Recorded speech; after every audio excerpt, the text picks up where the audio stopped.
ایسا روحانی وظیفہ جو بزرگوں نے ہمیشہ پڑھنے کی تلقین فرمائی ہے۔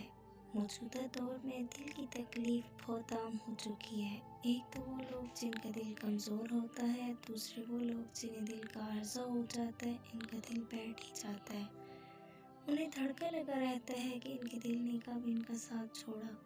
دل کی تکالیف میں مبتلا خواتین حضرات کے لیے بزرگوں نے ہمیشہ یہ دعا پڑھنے کی تلقین فرمائی ہے، جو بے حد شفائی اثرات رکھتی ہے، اور وہ لوگ جن کے دل پر بندش لگائی گئی ہو وہ بھی اس دعا کو اپنا محافظ اور دوا جان کر پڑھتے رہا کریں۔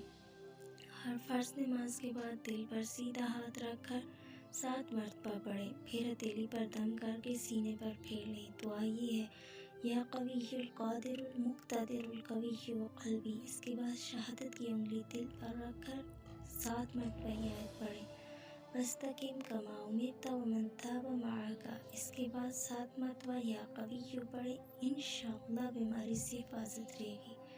کو ویڈیو اچھی لگی ہو تو لائک کر دیں، چینل کو ضرور سبسکرائب کریں تاکہ ہماری ایسی اور آنے والی ویڈیوز آپ تک پہنچ سکے۔